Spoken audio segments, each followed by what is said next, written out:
안녕하세요. 저는 10월드라면 치가 떨리는 30대 여자입니다. 요즘 인터넷상에서 시댁욕 많잖아요. 저도 하나 보태려고 이렇게 글을 쓰게 되었네요. 제가 시댁과 결정적으로 인연을 끊게 된 사건이 있어서 이렇게 사연을 올립니다. 지금 생각해도 억울하고 참 어이가 없어서 말이 안 나오네요. 그런데 지금 결과적으로 보면 잘 되었다고 생각하면서도 참 씁쓸한 건 어쩔 수 없나 봐요. 처음에는 시댁에 사랑받고 싶다고 생각한 적도 있었습니다. 제가 사랑하는 사람의 가족이니까요. 제 가족처럼 챙기면 알아주시겠지 그렇게 생각했거든요. 하지만 사람 마음이라는 게 그렇게 간단하지가 않나 봐요. 결국은 상처를 주며 이렇게 인연까지 끊게 된 것을 보면 말이죠. 저와 남편은 5년을 넘게 사귄 장기간 커플이었어요. 그래서 오래 만났기에 서로 집안 어른들도 그리고 서로의 집안 사정도 참 잘 알았죠. 오래 연애를 하다 보니 오히려 집안 어른들이 너희 결혼은 언제 할래? 하고 물을 정도였어요.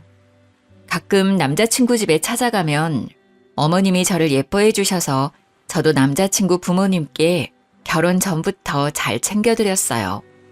오죽하면 저희 엄마가 본인 생일보다 남자친구 엄마를 더 챙긴다는 말을 했을 정도였죠. 저희가 막 결혼 이야기가 나오고 있었을 때 현재 남편, 그러니까 당시 남자친구의 아버지가 돌아가시게 되었습니다. 그래서 저는 홀로 남은 남자친구 어머니를 더 잘 챙겨드려야겠다고 다짐했죠. 그래서 부르면 군소리 없이 찾아가서 굳은 일도 마다하지 않고 해야겠다고 생각하고 무조건 달려갔었죠. 남편은 집안에서 둘째 아들이었습니다. 위로 3살 차이 나는 형이 있었는데 어머니가 아주버님을 정말 많이 챙기셨어요. 보통 엄마들이 장남을 예뻐하니 저도 그런가 보다 하고 생각하고는 했었죠. 거기다 저희는 결혼하고 아주버님은 아직 미혼이니 그래서 더 챙기나 보다 했는데 남편 말로는 어릴 때부터 자기보다 형을 더 예뻐했다고 말을 하더군요. 당시에는 그런가 보다 하고 넘겼네요.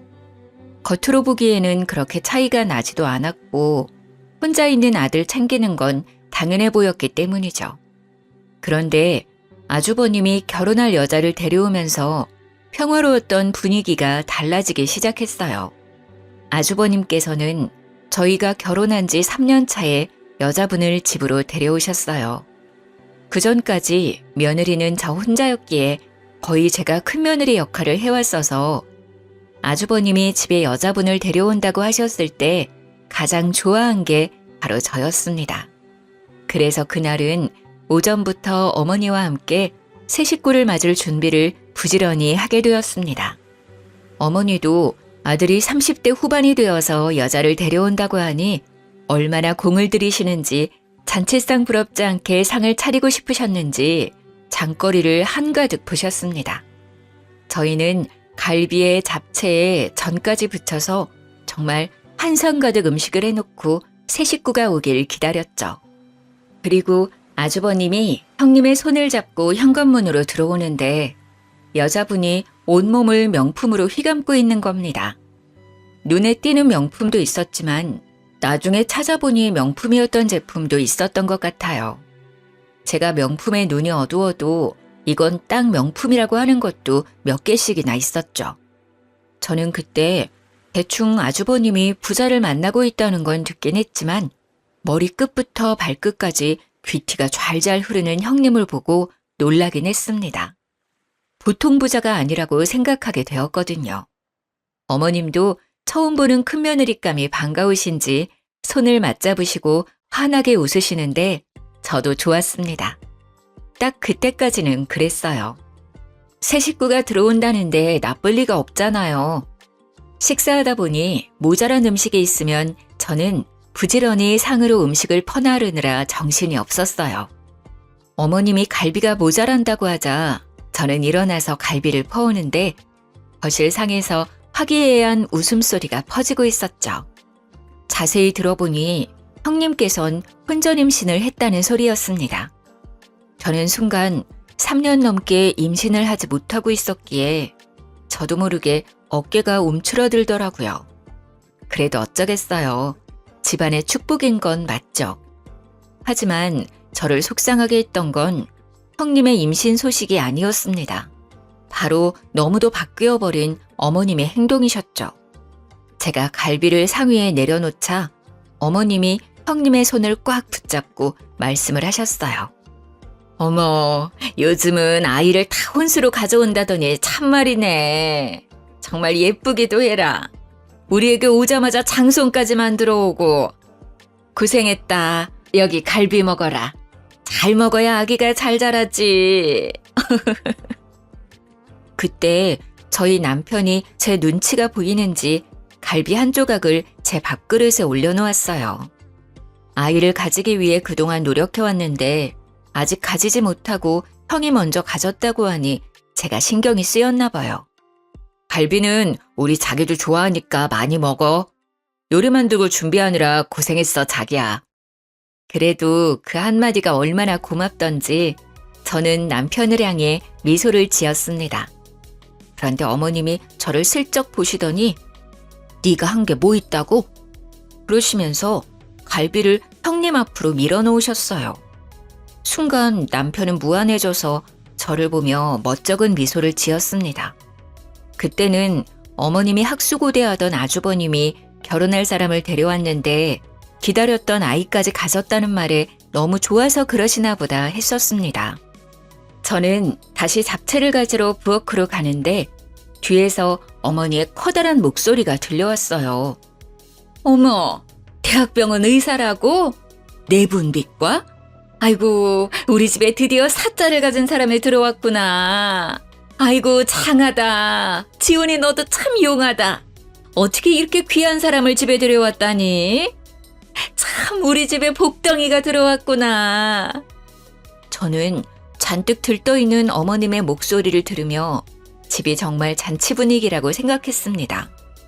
그렇게 분위기 좋게 식사를 마치고 어머님과 아주버님과 미래의 형님은 이제 결혼 이야기를 하셨어요. 그 상을 치우는 것은 또 저의 몫이었기에 혼자 사부작거리며 상을 치우고 있는데 남편도 그 자리에 앉아있기가 그랬는지 저를 도와 상을 같이 치워주더라고요. 고생했다고 저를 다독이는데 그 손길이 너무 고마웠어요. 아침부터 힘들게 부지런히 요리하고 상을 차렸어도 고생했다는 한마디 못 들을 줄 몰랐습니다. 그런데 남편이 그 맘을 알아주니 속상한 마음이 사르르 녹아내렸죠. 상을 치우고 과일을 내가는데 형님이 어머님께 선물이라고 명품 가방을 떡하니 내놓더라고요. 어머님은 너무 좋아하시며 잇몸이 만개하게 찢어지셨어요. 의사니까 역시 돈도 잘 버는 거겠죠. 어머님의 커다래진 입을 보는데 제가 괜히 죄송해지더라고요. 저렇게 좋아하실 줄 알았으면 하나 사드리는 건데 하는 마음이 드는 겁니다. 제가 사드린 건 명품은 아니어도 국내 유명 브랜드들이었거든요. 역시 어머님도 여자셨던 거죠. 어머니는 명품 가방을 품에 안으시고 예비 형님을 향해 말을 하셨어요. 뱃속에 아이도 있는데 결혼을 서둘러야지. 배가 나오기 전에 빨리 서둘러야겠구나. 시어머니의 말에 예비 형님이 난감한 표정을 지으시더라고요. 그런데 제가 너무 바빠서요, 어머니. 결혼 준비를 제대로 할 수 있을지 걱정이에요. 병원 일이 생각보다 한가한 일이 아니라서요. 어머님은 형님의 손을 꽉 잡으시며 활짝 웃으셨죠. 그럼 알다마다 큰일 하는데 바쁜 거 내가 다 알지. 결혼식 걱정은 하지도 말아라. 내가 다 준비하마. 여기 한가한 너희 동서도 있잖아. 그렇지, 작은 애야? 네가 결혼 준비하는 것 좀 도와주려무나. 저는 사과를 깎다가 두 눈을 동그랗게 떴죠. 아주버님의 결혼식을 제가 준비하다니요? 그것도 잘못하면 욕먹기 딱 좋은 결혼식을 말이죠. 저는 어색한 미소를 띄었습니다. 죄송해서 어쩌죠? 저도 요즘 회사 일이 바빠서 도와드리기 힘들 것 같네요. 그래도 본인들이 준비하는 게 더 마음에 들지 않을까요? 어머님은 제 말이 마음에 안 드셨는지 저를 흘겨보셨어요. 무슨 직장이 시간 조정 하나 마음대로 못한다니? 그래서 다른 일은 할 수 있겠어? 서로 어려울 때 돕고 해야 형제 우애가 좋아지고 그러는 건데. 아니에요, 어머니. 제가 바빠도 시간 내서 해볼게요. 동서 곤란하게 해서 미안해. 아니다, 내가 준비하마. 바쁜 네가 시간을 어떻게 빼려고 해. 뱃속에 애도 있는데 그럴 필요 없어. 저는 잠시 그 자리에 있는데도 벌써 숨이 막혀왔습니다. 어머니와 형님만이 다른 세상에 있는 것 같이 느껴졌는데 저는 딱 그 자리에 그냥 옆에 세워진 병풍 같은 존재 같았어요. 아직 결혼 전부터 이렇게 살얼음판인데 결혼하면 또 얼마나 달라지려나 하는 불안이 엄습해왔습니다. 왜 그런 느낌은 딱딱 잘도 들어맞는 것인지 모르겠어요. 형님은 결혼 전부터 보통이 아니셨습니다. 그렇게 형님의 결혼은 어머님 주도 아래 수월하게 이루어지게 되었어요. 두 분 결혼식이 한 달 앞으로 다가왔을 때 우리는 다시 시댁에 모이게 되었습니다. 그런데 형님과 아주버님이 생각지도 못한 말을 입 밖으로 꺼내시는 겁니다. 어머니, 이미 재산이 분할이 끝났다고 하던데 정말이에요? 아버님이 동등하게 나눠주셨다고 하는데 그게 너무 불공평한 것 같아서 말이죠. 제사도 저희가 다 지내고 어머님도 저희가 모시는 건데 왜 동등하게 나누었는지 이해가 되지 않네요. 이건 장남이 더 가져야 하는 문제 아닌가요? 저는 형님의 말을 듣고 어이가 없어서 입이 떡 벌어졌어요. 저희가 결혼 전에 아버님은 이미 아주버님과 남편에게 재산을 동등하게 나누어 주셨습니다. 시댁은 재력가까지는 아니지만 상당한 부동산 재산이 있었고 당시 저도 예비 며느리 자격으로서 그 자리에 있었고요. 아버님은 아주버님에게 장남이라는 이유로 지역 상권도 월등히 좋은 신축 건물을 주었고 저희에게는 건물은 규모가 크지만 오래되고 상권이 안 좋은 건물을 주셨었습니다. 그때 당시에 아주버님도 그것에 만족하셨고 저희 남편과 저도 큰 불만 없이 받아들였습니다. 시세 차이는 별반 다름 없었고 아버님이 나눠주시는 거니 큰 불만도 없었죠. 그리고 아버님은 어머님 앞으로 노후자금이라고 작은 건물을 남겨두셨었습니다. 그런데도 저런 말을 꺼내자 속이 뒤집히는 겁니다.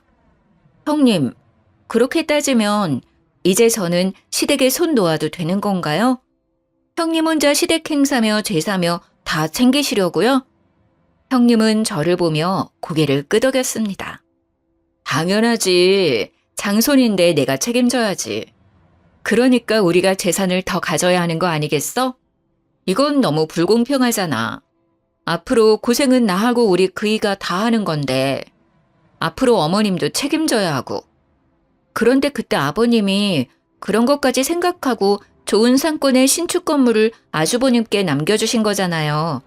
이제 와서 그것을 따주시면 저희가 너무 어이가 없어요. 시세만 같다 뿐이지 두 건물 사이에는 엄연히 차이가 크게 나요. 거기다 어머님께도 건물을 남겨주셨고요. 그래도 이거는 말도 안 되지. 원래라면 작은 아들은 재산을 물려받을 수 없는 거 아니야? 그런데도 같은 시세라니 나는 말도 안 된다고 생각하는데. 어머니도 그렇게 생각하지 않으세요? 아이고, 작은 애 시끄럽다. 너희 형님 말 어디가 틀린 게 있다니? 너보다 더 배우고 똑똑한 사람이 이렇게 말하는데 그렇게 하는 게 옳으면 그렇게 해야지. 저는 시어머니까지 형님의 편을 들고 나서자 머리까지 피가 끓어올랐어요. 여기서 선을 딱 긋지 않으면 저희가 질질 끌려갈 것 같다는 생각을 하게 되었습니다. 죄송합니다. 지금 이야기는 못 들은 거로 하겠습니다. 싸움도 되지 않을 일 가지고 이게 뭔가요? 이미 아버님이 저희한테 주신 거고 저희는 다시 아주버님께 드릴 마음 같은 건 없습니다. 죄송합니다. 제 말에 갑자기 아주버님이 버럭대고 저를 향해 소리를 지르시는 겁니다. 아니, 재수씨, 어떻게 그렇게 말을 합니까? 윗사람이 말을 하면 듣는 척이라도 해야 하는 거 아닙니까? 이 사람이 앞날을 생각해서 이렇게 말하는 건데 어떻게 그렇게 딱 말을 자릅니까? 재수 씨가 시집와서 한 게 뭐 있나요? 그렇게 재산에 욕심이 나나요? 저는 재수 씨가 이렇게 속물인지 몰랐네요. 저는 순간 그 말에 어이가 없었습니다. 누가 지금 재산에 더 눈이 멀었는지 모르는 것 같았어요. 지금 재산 이야기 하시는 두 분은 아직 결혼도 안 하신 거 아니에요? 결혼 생활 한참 하시고 힘들어서 이런 이야기 하는 거면 이해라도 하려고 노력이라도 해보겠는데 이건 경우가 아니죠. 너는 윗사람한테 무슨 말을 그렇게 하는 거니? 어디서 배워먹은 버르장머리가 그래. 윗사람들이 아니다 하면 구분구분 말을 들을 연구를 해야지 어디서 따박따박 말대답을 하는 거야. 두 분이 한꺼번에 저를 향해 그렇게 말하니 속이 정말 뒤집힐 것 같았습니다. 어머니, 정말 말 한 번 잘하셨네요. 제가 장남이니까 더 갖는 게 옳죠. 재수씨, 아버지가 주신 건물 주세요 그럼. 이렇게 긴 이야기 할 필요도 없고 서로 얼굴 붉힐 일도 없을 것 같네요.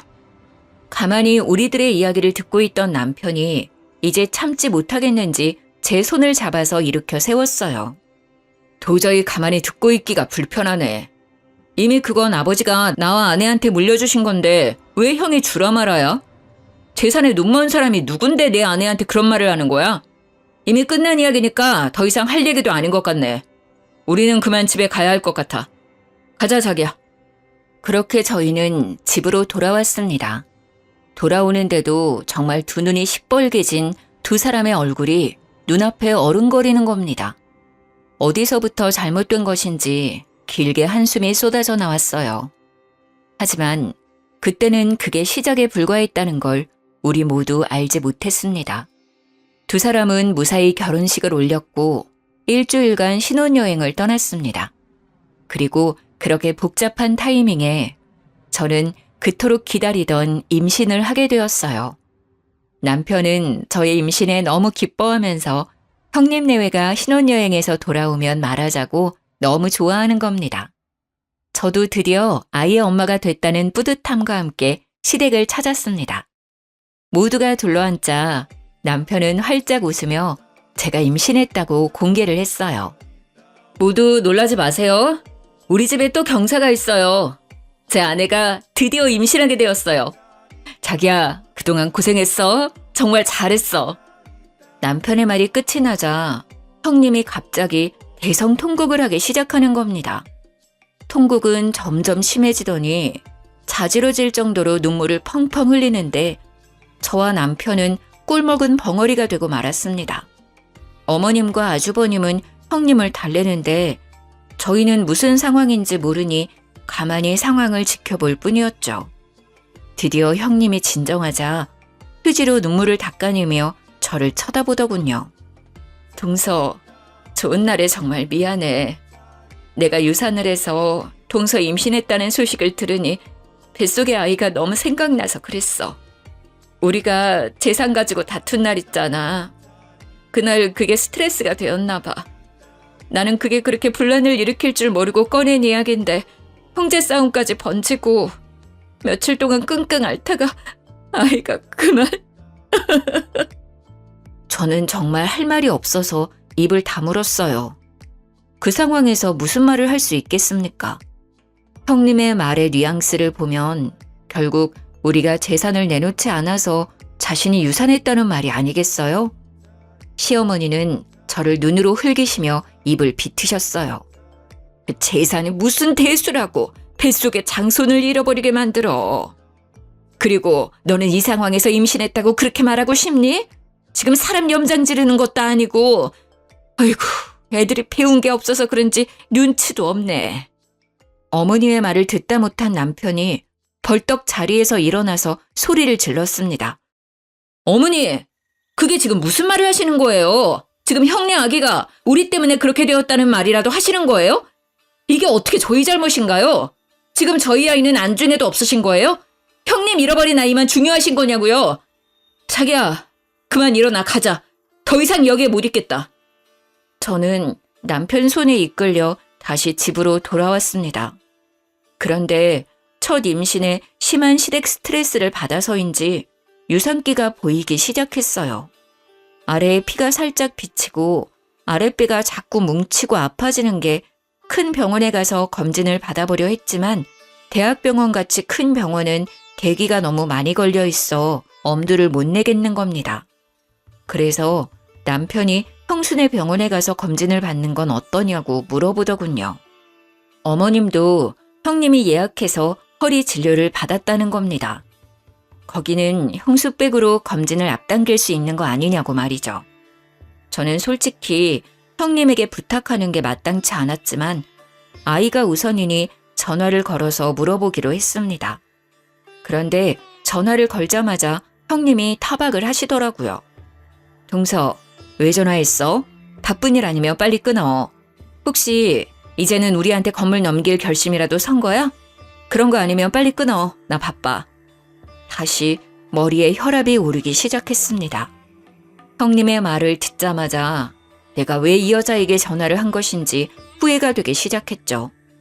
아니요, 그건 아니고요. 형님네 병원 산부인과 예약하러 가는데 혹시 빨리 앞당길 수 있는지 알아보려고 전화를 드렸어요. 곧 도착하니까 자세한 이야기는 일단 만나서 이야기 드릴게요. 갑자기 형님의 말투가 상냥해지기 시작했습니다. 어머, 그랬구나. 그런 일이면 말을 하지 그랬어. 내가 금방 알아봐 줄 수 있지. 잠시만 끊어봐. 내가 자리 있나 봐주고 다시 전화 걸어줄게. 그렇게 말하며 전화를 끊더니 10분 뒤에 다시 형님에게 전화가 왔습니다. 어머 동서, 내가 웬만하면 우리 병원으로 예약하려고 했는데 자리가 도저히 안 나온대. 대신해서 잘 보는 병원으로 예약해뒀거든? 거기로 가볼래? 그리고 건물은 출산 후에 이야기하자. 일단 뱃속 아기의 안정이 먼저잖아. 걱정하지 말고. 저는 형님이 예약해둔 다른 병원으로 내원하게 되었고 거기서 스트레스를 많이 받아서 유산기가 있다고 하면서 유산 방지 주사를 맞춰주었습니다. 그렇게 돌아왔지만 저는 이미 마음이 상해서인지 시댁 모임에 갈 때마다 스트레스가 쌓이더라고요. 그래도 어쩌겠습니까? 그 당시에는 이제까지 그렇게 해왔으니 부르면 당연히 가야 하는 거라고 생각을 하고 있었어요. 그게 효이고 그렇게 배워왔으니까요. 그런데 그곳에 가서 결국 저는 시댁에 학을 떼어버리는 일이 생기고 말았습니다. 그날도 시댁으로 가는데 가는 중에도 가슴 끈 명치가 답답하더라고요. 저는 이제 막 임신 6개월에 들어서는 중이었기에 어느 정도 유산에 대한 위험은 내려놓고 있었습니다. 그렇게 상에 둘러앉아 밥을 먹고 있는데 형님이 이번에는 주식 이야기를 하기 시작하셨어요. 어머니, 제가 말한 주식 사셨어요? 어때요? 돈 좀 만지셨어요? 많이 올랐죠? 형님은 이미 어머니에게 주식 투자를 권유해서 주식 투자를 했나 보더라고요. 어머님은 형님 말대로 주식이 올랐는지 입을 활짝 옆으로 찢으며 웃으시더라고요. 그러게 생각지도 않게 많이 올랐어. 너는 어떻게 이런 걸 잘 알고 있니? 정말 내 주위의 여편네들은 나를 그렇게 부러워한다. 며느리 하나 잘 뒀다고 말이야. 잘 됐네요, 어머니. 이번에 정말 확실히 오르는 화끈한 주식 있는데 한두 푼으로 투자해야 하는 게 아니라 한 번에 끌어모아서 투자해야 확실히 오르는 거거든요. 투자해보실래요? 주위에 어르신들 있으면 같이 투자하세요. 어머, 그게 정말이냐? 안 그래도 그 여편네들이 내가 주식으로 돈재미 좀 봤다니까 자신들도 투자하고 싶다고 야단이더라. 내가 알아보마. 형님은 어머니의 말에 활짝 웃더니 저희를 보며 말을 이었어요. 동서도 투자하는 게 어떻겠어? 이번에도 정말 확실한 주식이거든. 이렇게 확실한 게 나오기도 쉽지 않은데 내가 아는 애널리스트 말이라서 찐이거든. 차 떠나기 전에 올라타야지. 저는 그 주식 투자가 왠지 끌리지가 않았습니다. 주식이 오른다고 단언하면서 확신을 하는 게 못 믿어왔죠. 주식이라는 게 한 치 앞도 못 가리는 건데 말이죠. 저는 단칼에 거절했습니다. 죄송해요. 저희는 그렇게 크게 투자할 돈이 없어서 말이에요. 저희는 빼고 하세요. 아우, 정말 아까워서 그래. 그 애널리스트 말로는 3배는 기본이고 최대 5배 이상은 뛴다고 하던데 이때 아니면 못 산다니까? 그 건물 있잖아. 그거 팔아서 투자하는 건 어때? 동서 말대로라면 시세도 더 이상 오르지 않을 거 아냐. 그렇게 끌어안고 있어봐야 세금이나 더 나오지. 거기 건물 상가도 몇 개나 비어있어서 월세로 버는 것도 없다던데. 나 못 믿으면 그 전문가 믿고 투자해봐. 형님은 꼭 저희 건물을 미리 알아보신 것처럼 말을 하시더라고요. 저는 오랫동안 아파트 건설업체를 다니고 있었습니다. 어깨너머로 어떤 특징적인 지역이 아파트 개발이 잘 되는지 어렴풋이 알고 있었죠.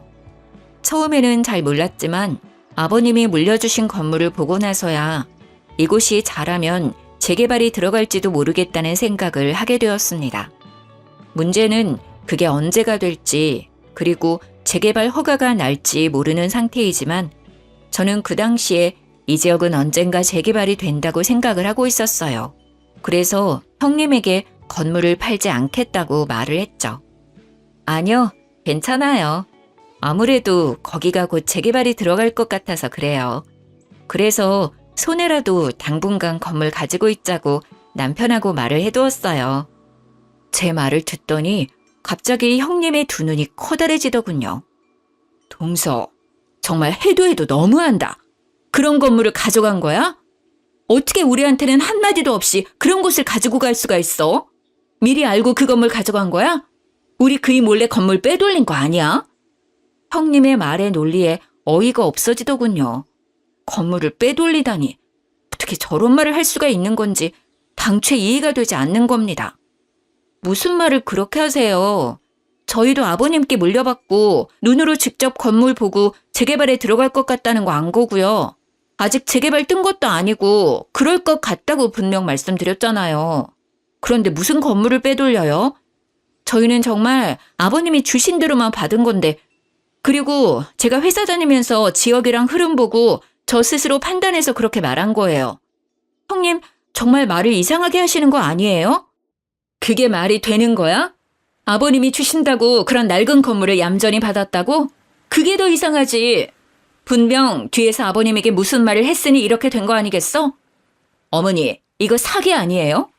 좋은 건물 차지하려는 것 같은데 어머니, 아무리 생각해도 이건 아닌 것 같아요. 저는 정말 미치고 팔짝 뛸 것 같은데 그 당시 아버님 옆에 계셨던 어머님까지 저를 몰아가는 겁니다. 큰아기 말을 듣고 보니 그렇구나. 너 정말 건물 노리고 그런 거니?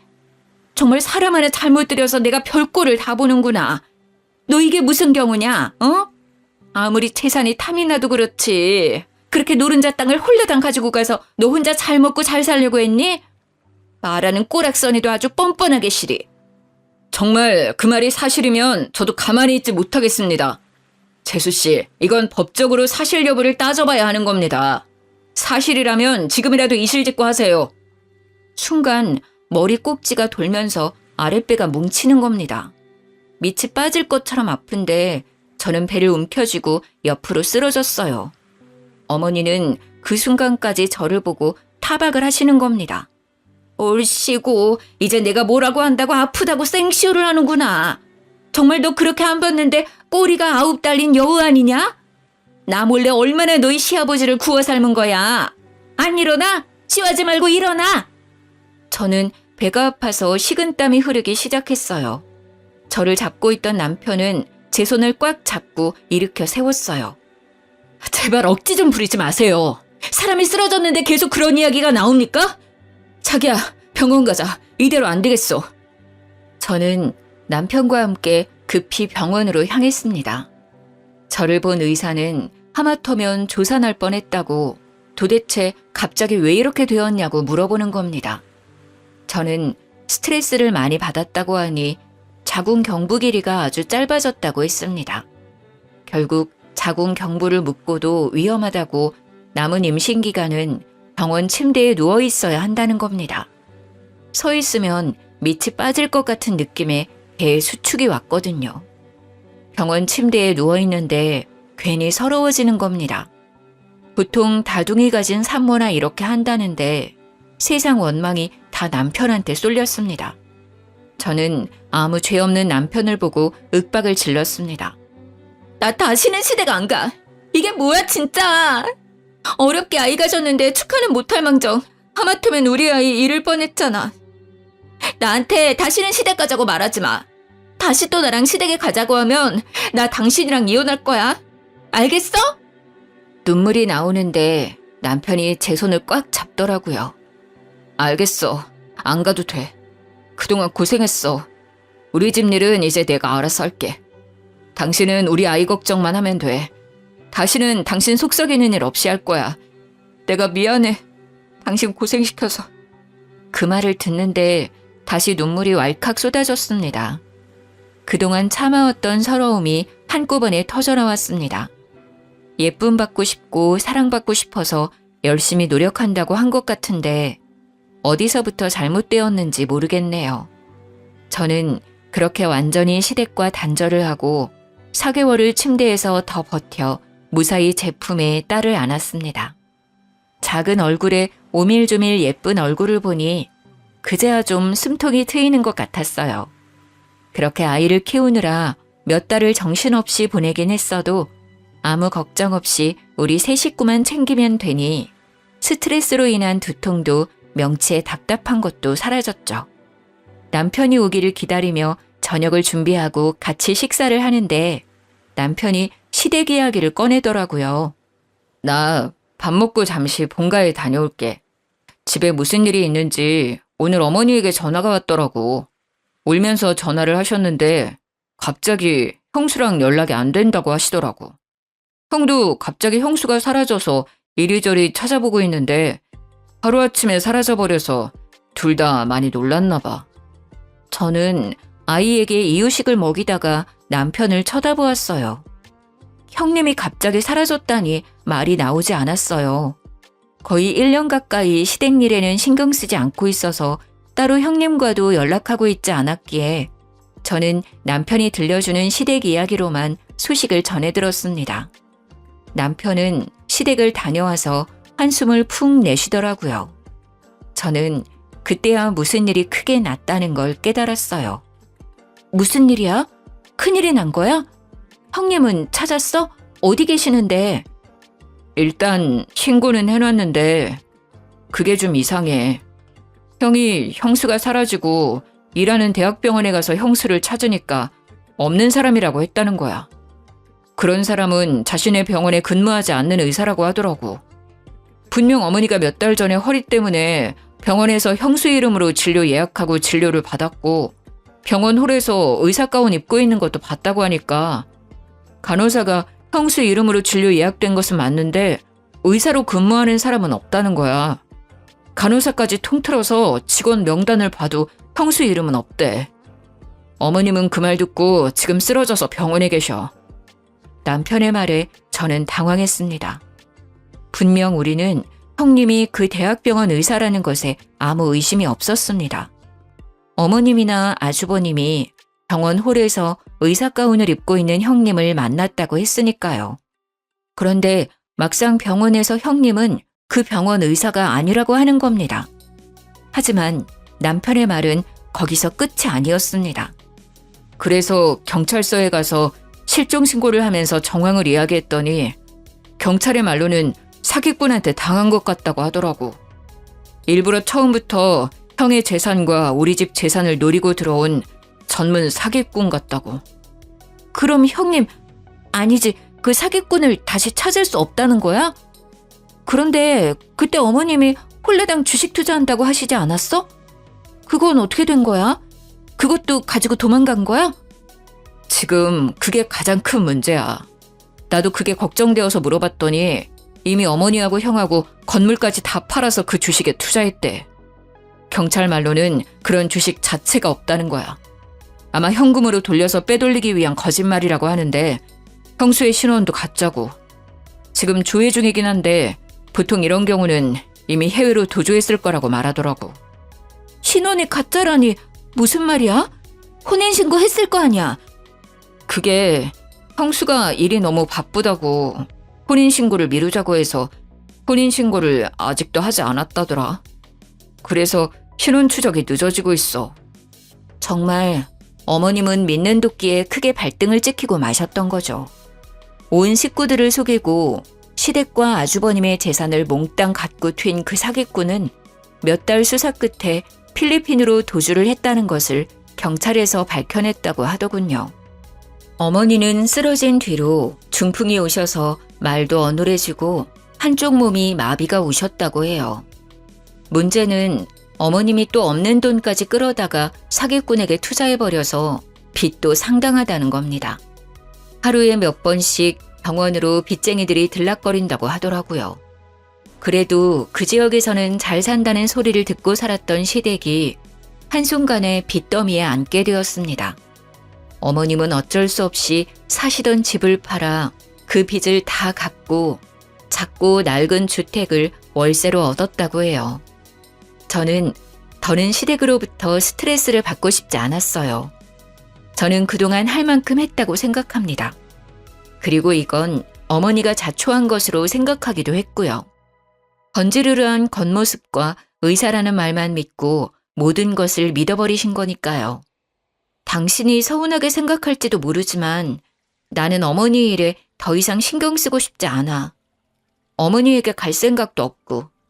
그러니까 나보고 어머니에게 얼굴 비추라는 말 하지 않았으면 좋겠어. 남편도 그동안 어머님이 저에게 한 행동을 고스란히 봐와서 그런지 별말이 없었습니다. 그래, 알겠어. 내가 알아서 할 테니까 당신은 어머니 일에 신경 쓰지 마. 그리고 남편은 어머니에 대해 저에게 말하는 법이 없었어요. 그렇게 몇 년이 흘렀는데 저의 예상대로 저희의 건물은 재개발이 진행되었습니다. 저희는 보상금으로 큰 돈을 벌었죠. 그 말을 저희 어머님이 어떻게 들었는지 저에게 수십 통 전화를 해서는 생떼를 부리기 시작하는 겁니다. 작은 애 너는 어쩌면 이럴 수가 있는 거니? 아무리 시어머니가 잘못했다고 해도 이렇게 몇 년 동안 얼굴 한번 안 비추고. 너는 그러는 거 아니다. 내가 뭘 그렇게 잘못했니? 그때는 어쩔 수 없어서 그런 거 너도 알잖아. 시어머니는 몇 년 만에 저한테 전화하셔서 그때 내가 너에게 너무 심하게 해서 미안하다 그 한마디를 안 하시는 겁니다. 그때 제가 무슨 일을 겪었는지 어머니도 다 아시면서 말이죠. 저는 그 일로 뱃속에 아이를 잃을 뻔했는데 해도 너무한다고 생각을 했습니다. 남아있는 정도 없는데 더욱 어머니에게 정남이가 떨어져 버렸죠. 어머니, 정말 너무하시는 거 아니에요? 그때 어머니께서 저한테 어떻게 하셨는지 벌써 잊으신 것 같네요. 그때 제가 얼마나 속상했는지 알기나 하세요? 그 사기꾼 형님한테 홀라당 넘어가셔서 제 뱃속에 있던 손녀까지 위험에 빠뜨릴 뻔한 거 벌써 잊으셔서 저한테 이러시는 거예요? 지금도 가끔 생각하면 명치 끝이 뜨겁고 답답해져요. 그런데 전화해서 그때는 어쩔 수 없었다니요? 어머니는 다 알고 계셨잖아요. 그게 차별이고 폭력이란 거 알면서도 형님이 사주는 명품 가방에 넋이 나가신 거죠. 형님의 배경에 눈이 멀었던 거고요. 다시는 저랑 제 딸 얼굴 보려고 하지 마세요. 너는 어쩜 애가 하나도 안 변하니? 사람이 다 실수하면서 사는 거지. 가족끼리 그렇게 일일이 따져가면서 살면 안 된다는 거 안 배웠냐? 너희 건물 재개발 들어갔다는 거 다 안다. 보상금도 넉넉하게 받았다며. 그거 내놔라. 내 남편이 피땀 흘려서 벌어놓은 재산이잖니. 어떻게 그렇게 큰 돈을 벌어놓고 이렇게까지 매정하게 구는지 나는 알다가도 모르겠구나. 내 남편이 준 거니 나도 받을 권리 충분히 있다고 생각한다. 저는 어머니 말에 기가 막혀왔어요. 돌아가신 아버님이 피땀 흘려 일구어 놓은 재산을 홀라당 말아먹은 건 어머니면서 저희 건물 보상금을 내놓으라는 겁니다. 어머니, 저는 어머니가 아버님 재산을 그렇게까지 귀하게 생각하실 줄 몰랐네요. 저는 그렇게 귀했다면 그 사기꾼한테 건물 팔아서 돈 넘길 때 좀 더 자세히 알아봤을 거예요. 어떻게 한 사람 말만 믿고 그 많은 재산을 넘겨주었는지 저는 아직도 이해가 안 돼요. 그리고 이건 저희가 그때 현명하게 판단해서 지켜낸 거 아닌가요? 어머님이 저에게 그 사기꾼에게 건물 안 넘긴다고 그렇게 구박하던 거 하나도 빼놓지 않고 기억하고 있어요. 그래서 저희가 그나마 거짓골 면하고 사는 거고요. 그러니까 다시 이런 전화하지 않으셨으면 좋겠네요. 이제 전화하셔도 이런 이야기 하시면 전화 끊을 거예요. 저는 어머님의 말을 단칼에 거절했습니다. 그렇지 않으면 어머님 성격에 다시 돈을 달라고 전화를 하실 거니까요. 아주버님은 저에게 미안한지 몇 년이 지나도 얼굴 한번 안 비추고 남편만 연락을 주고받더군요. 남편 말로는 지금은 그 여자를 찾아서 외국에 나가 있다고 하네요. 간간히 서로 연락은 주고받고 있지만 그 여자가 얼마나 꼭꼭 숨어버렸는지 몇 년을 찾아도 머리카락도 안 보인다고 말을 하더군요. 저는 그래도 혹시나 해서 남편을 흘겨보았어요. 혹시 어머님이나 아주버님께 돈이나 이런 거 주고 하는 거 아니지? 그러지 마. 그러면 나 정말 화낼 거야. 남편은 저를 보며 팔짝 뛰더라고요. 내가 미쳤어? 돈을 왜 줘? 형은 나한테 그런 말 미안해서라도 꺼내지도 않아. 자기한테 미안하다고 전해주라는 말만 계속하더라. 자기도 그렇게 속을 줄 몰랐다고. 어머님은 나한테 돈 달라고 전화는 하지만 나는 안 된다고 했어. 병원비는 내드리고 있지만 다른 돈은 안 드린다고 확실히 선 그었어. 나도 말이야, 어머니에게 서운한 게 한두 개가 아니야. 어릴 때부터 어머니는 유독 형만 예뻐했으니까. 당신도 이미 질릴 만큼 봤잖아. 저도 남편이 어머님의 병원비를 내고 있다는 것을 알고 있었습니다. 결혼 전부터 어머님이 아주버님을 알뜰히 챙기는 것을 봐오긴 했지만 어린 시절부터 그런 모습을 봐온 남편도 결혼 후까지 그러니 이제 진절머리가 난 듯 했습니다. 알겠어. 병원비는 내드려야지. 그 정도는 나도 괜찮다고 생각은 해. 하지만 그 이상은 안 도와드리는 게 옳다고 생각해. 그리고 나는 다시 시댁일에는 손대고 싶지 않아. 그건 당신이 이해해줬으면 좋겠어. 남편은 알겠다고 자신의 집일에 신경 쓰지 않아도 된다고 했습니다. 어머님과 완전히 연을 끊고 지낼 수는 없겠지만 그래도 우리 부부는 시댁에 경제적인 도움은 주지 않겠다고 어머님께 확실히 선을 그었습니다. 어머님도 이제는 저희에게 돈을 받아낼 수 있다는 생각은 버리셨는지 저에게는 전화도 더 이상 오지 않고 있네요. 가끔 밖에 나가서 폐지를 주우셔서 생활비에 보태 쓴다고 남편이 말을 해주더군요. 일평생을 곱게 사셨던 분이셨는데 집에 사람 하나 잘못 들여서 고초를 겪게 되신 거죠. 저의 사연은 여기까지입니다. 저는 토끼 같은 딸과 남편과 함께 잘 지내고 있어요. 명절에는 시댁에는 가지 않으니 저희 세 식구는 여행을 다니고 있습니다. 아마 그런 일이 없었다면 저희도 다른 집들처럼 시모도 함께 여행을 다녔을 수도 있었겠죠.